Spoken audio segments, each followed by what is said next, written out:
Channel 29, the premier award-winning news station of the greater metropolitan area. Don't touch that dial. We'll be right back with an extended weather forecast. Looks like lots of sunshine coming our way, folks. After these important messages from our benevolent, well-meaning, hard-working, honest as old honest Abe, able to leap tall buildings, equal opportunity employers, all of them. Our beloved sponsors, who spew forth unconditional surrender to our every wish and command at a cost that clearly outweighs the daily ritualistic permutations of virtual slavery, conceptualized hastily by those who first walked upright for the benefit of all good little boys and girls. Go to heaven, thinking quick-witted, endeavorous individuals with a taste for freedom, and coincidentally, we are quite certain a taste for your blood. To whom I hope it will concern. I am a young and beautiful woman who is ripe for abuse, and if need be, capacity to be abusive. I am 5 feet and 6 inches tall, have brown hair and blue eyes, and the college boys say I'm bodacious. Silly boys, a lot of them. I want a real man who knows what he wants and how to ask politely for it. Some say the sky's the limit. I say some people have minuscule imaginations. Serious inquiries only, please. Income is no object, outcome is.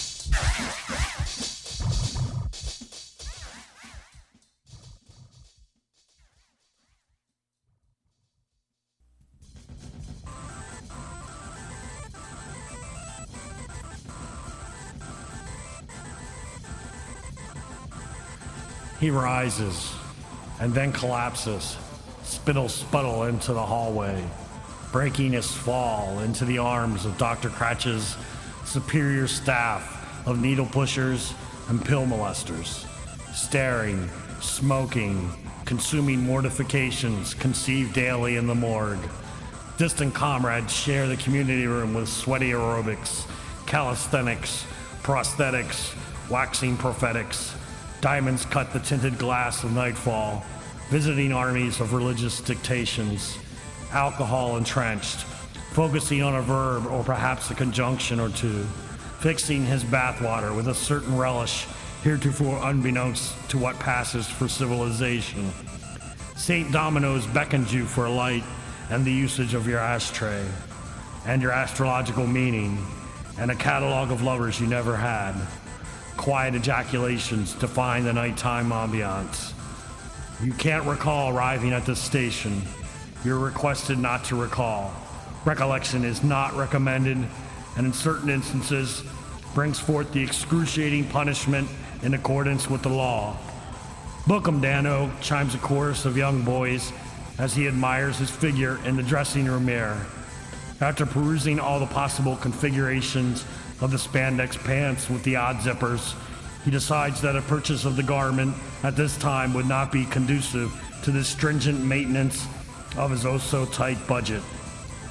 Having regained the countenance with which he entered the dressing room, he neatly folds the spandex pants, returns them to the salesperson currently on duty, bids her good day, and retreats to his preempted slumber.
His parents thought that they were doing the right thing.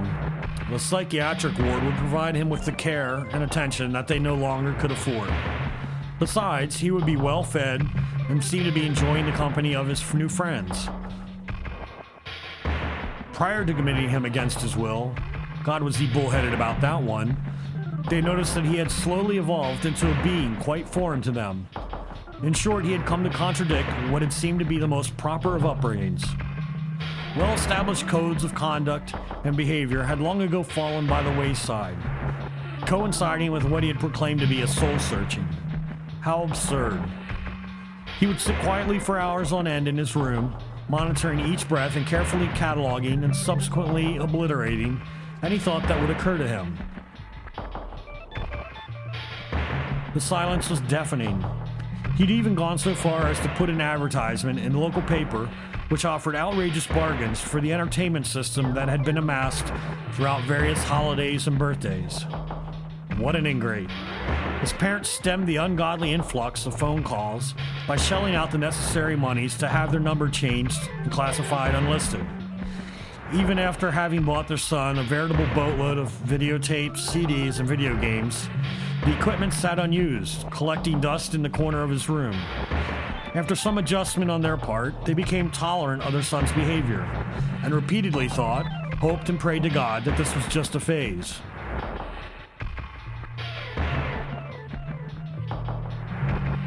Several months after this adjustment, their son acquired a lock and installed it so that he could lock them out of his room. In addition to the lock, he purchased a dozen huge sacks of dried fruits, nuts, various grains, and 59 cases of bottled water. He shut himself in his room for an entire winter. During this time, he took up mumbling during the day, howling at night, and scratching the walls incessantly. They were quite concerned, but decided to bear with it, hoping that he would give up eventually and emerge from his room, satiated with his madness and ready to resume life in a more regular manner. Springtime rolls around and his nightly howling has been reduced to whimpering, and by day he is silent. Finally, his father decides to go at the door with an axe. Once access to the room is obtained, they discover an appellation that was once a son. Skin stretched across bone, greasy, smelly hair, eyeballs bulging and red with crustaceans, clinging ship bottoms, mermaids crushed with zip-locked bags of human wasted retchings and scribblings and thousands of opened wounds. Larvae soup, strained oil well platform cocked in an attitude of restraint, restraining. Cluster bomb dove droppings, mascara intent, contented with shitting the day's erection, bulges into bursting, barges in on a coupling of warthogs. Rebellion-tinged follicles of motion twisted and compressed into cosmic fucking, steroid oblivion, dressed and undressed spam and wheat bread, toasted, a few strands of sauerkraut clinging like old decrepit monks to the once Virgin Mary, quite contrary, rosaries, belchings, and fartings sighted off the coast.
There was a man I knew who had a most peculiar set of habits. Being of a subset of humans who valued individuality above all else, he was prone to accentuate his severe eccentricities with a taste of obtuse perversity. Sampling the most recent arrivals of spandex products at the local hipster clothing boutique, he happened upon a pair of blue-gray trousers. They were equipped with 3 separate zippers, 2 of which, when unzipped, converted the slacks into knee-length shorts. The third zipper was situated in the traditional manner, providing a means of escape for the appendage that the man affectionately nicknamed Cretin. This zipper, however, was somewhat out of the ordinary. It extended past the crotch and continued all the way to the toppity tip, picked a sliverous deuce comb, combed and still is notwithstanding in, around, and about the essence of a comb, slightly rounded, shall we say curvaceous? Yes, we shall, curvaceous, and lickety-splitsville, broken, bubbly, sovereign sputterings, crooked tooth, blazing balls reasoned with me, noisily waving gestures, my head ducking, spinning, bobbing, adjusting to unrelentant motives thrown burlesque, leaving them to amuse themselves in the vastness of dissipate particles. Amen.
She was contemplating disco and the deeper meaning of platform shoes when out of nowhere appeared in front of her the most gorgeous man she had seen in her entire life, and from all indications more gorgeous than any creature she could recall from any previous stints on this particular plane.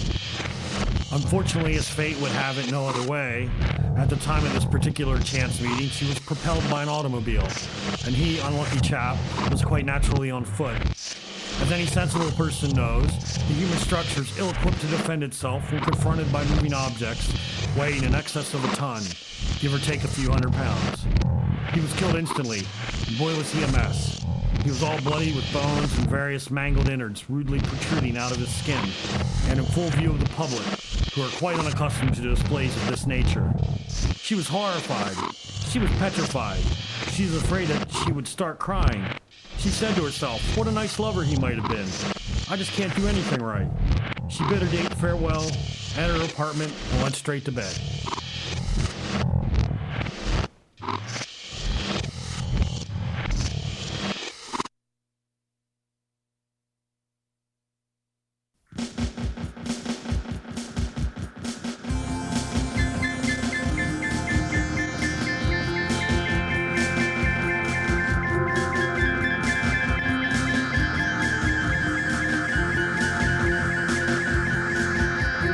Rock and roll, twist and shout, party down, party girl and party boy. Sometimes you gotta do what you gotta do, so do it. An effervescent cloak hangs surreptitiously, alluding to a mosque picturesque. Labia clenching tightly like a fist in need of an excuse. Any excuse to strike a blow at the authority figure. Cast of stone vengeance, stripped bare to the nothing hole.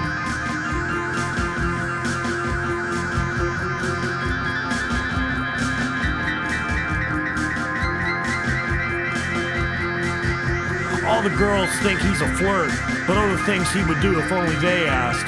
Front page headlined epiphanies, breakfast table fondlings, an earth-shattering, orgasmic mind played rough and tough the way he likes it, in the face of playful, joyful, coronary arrest, misappropriate use of valuable company time, embarrassed by his complete lack of ineptitude, embarrassed and laughing, nearly to the point of pissing in her oh-no pants.